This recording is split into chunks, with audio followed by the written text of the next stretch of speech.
Hello everyone. Today I am doing a tier list. Yeah, very original idea. Um, it's kind of a pain to talk in the mic, which sucks because you got to do a lot of talking here.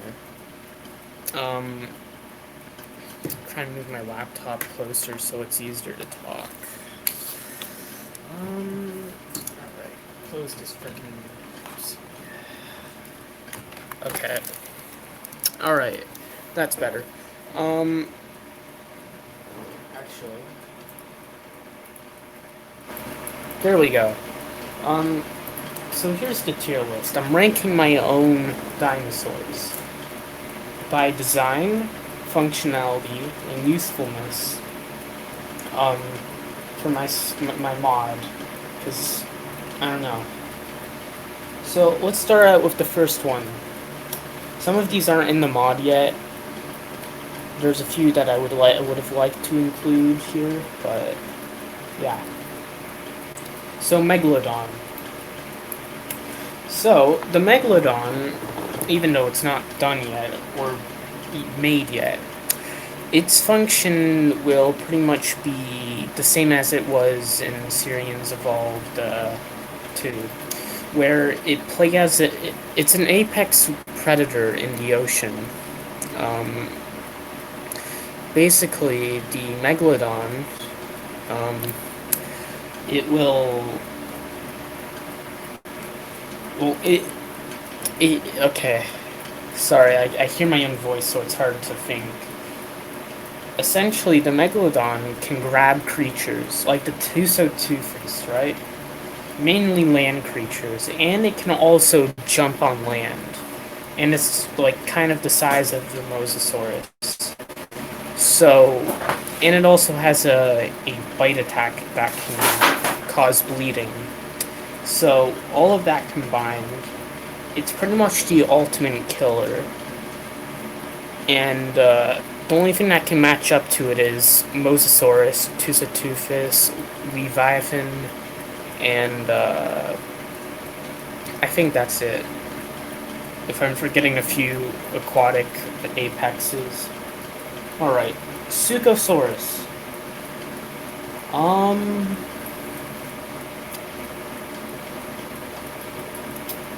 it's essentially just a better baryonyx in a way, because it's not as fast as baryonyx, but but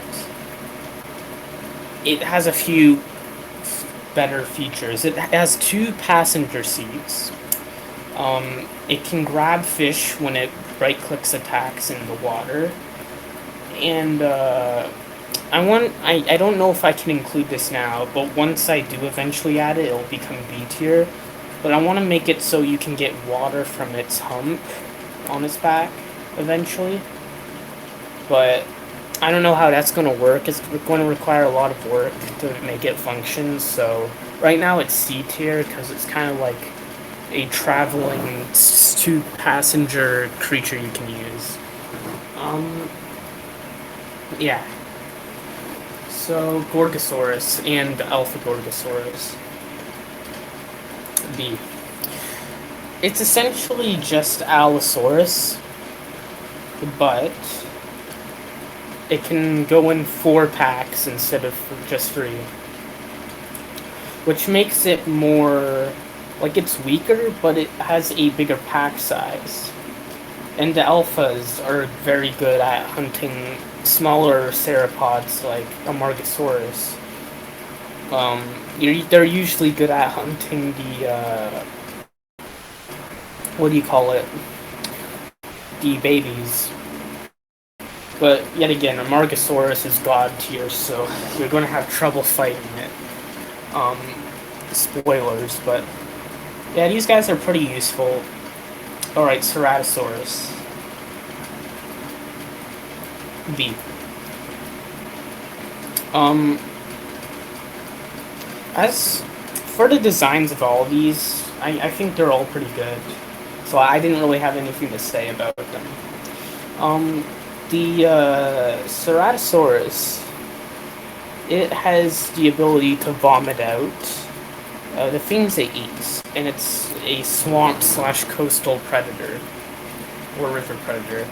Um, it's slower than Baryonyx.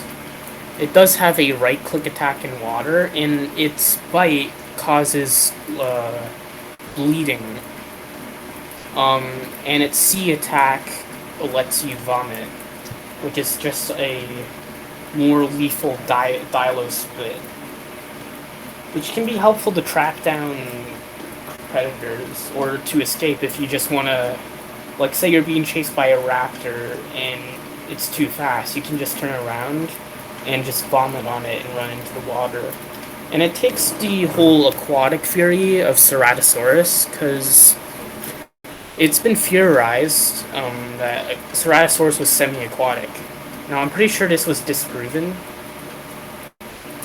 It may have ate some fish, but it wasn't semi-aquatic. But I decided to take the whole semi-aquatic thing because there was like this dinosaur comic book thing with a hardcover, and it had like a yellow and blue Ceratosaurus, and it just inspired this. Yeah. Tyrannosaurus.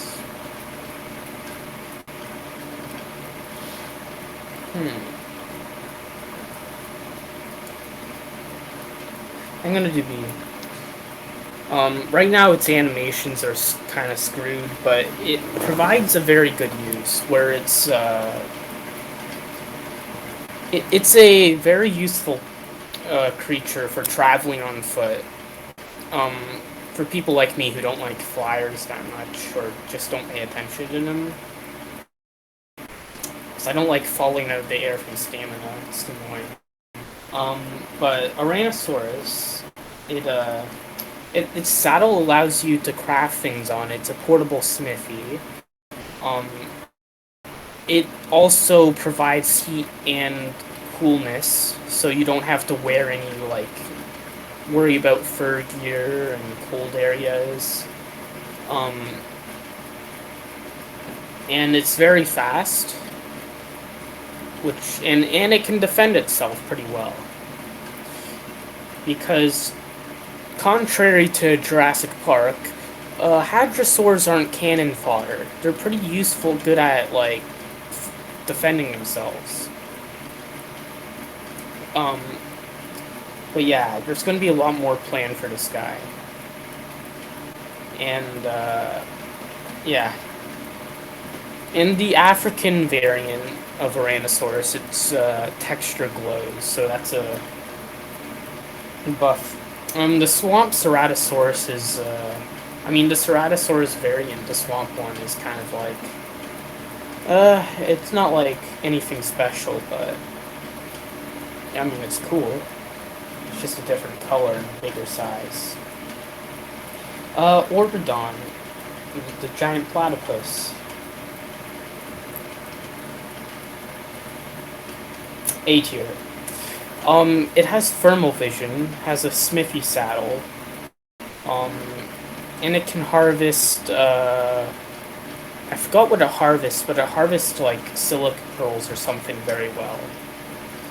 And essentially, it's sort of, like, it's not like, sure it has a smithy saddle like the Tyrannosaurus, but it doesn't, like, completely overlap in its roles, because it's a semi-aquatic creature. It has a poisonous claw attack, and it has thermal vision, so you can plan ahead, which is a big boost. And it lasts forever. You don't have to worry about a cooldown on that, which makes it very good. Helicoprion, S tier. And I put it in S tier for the oceanic variant, which is huge. The Helicoprion is a very useful aquatic predator, because its normal bite can harvest prime meat very well and eat salmon well. Its right-click attack can put, like, a lot of DPS down, because it attacks multiple times. And it's very useful on the oceanic variant. Its sea attack can stun very well, and it's increased with the saddle it has. And with the oceanic variant, its tail slap can really knock things across the place, and even other players off their rides, because sharks don't like to eat people. Okay, I know Helicoprion's not a shark, but they don't like to eat people. So they would naturally smack you off your ride, so they could eat the tame. So Mawsonia, A tier.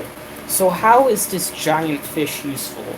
Well, in like every 5 minutes, you can harvest about 50 black pearls or 50 prime fish meat from it. And it has a saddle that increases its armor dramatically, and it allows you to craft things on it, like a smithy. So, Mawsonia, it doesn't have many defensive options, though, so you're going to have, like, other water creatures protecting it while you use it. Um, yeah. Spinosaurus. S tier, because it's so awesome. It doesn't really fill a role. It's just there to be cool, and it's there to just be cool, like the apex of the mod. And we're working on new animations for it, but it's pretty much the main creature with bleed. So, and it has a very powerful bite. It's a very useful creature. The oceanic one is the best at swimming for a semi-aquatic. Amargasaurus, S tier. Now, what would make it more useful than the Arc one? Because this thing's an absolute tank. It will... If you attack it, you take damage back, like an Arthropleura. It has a stomp, it has a tail swipe, and it has a neck attack that can pretty much attach creatures that are impaled to its neck on it. And its saddle provides a lot of protection, turning it into a bullet sponge. The drawback is it doesn't really have, well, on their own, they're kind of like smaller theropods. Which isn't really like, it's like, you can't have like a platform saddle on it.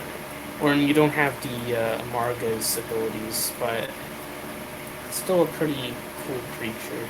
Sarcocoprion, A. It has the ability to heal things and to harvest meat quick. So it's pretty much an aquatic Daeodon, which is useful. And that's Sarcocoprion. And yeah, that's my tier list. When the mod has the Wave 2 creatures added, I will update it. But for now, this is the tier list. For this mod, I wanted everything to have a use. I didn't want it to be like Halo Free Sandbox, where you have useless weapons. I want it to be like Halo Infinite Sandbox, where everything is useful. Thankfully, there's no pro players who will nerf weapons for no good reason. So, I hope you all enjoyed this. Thank you.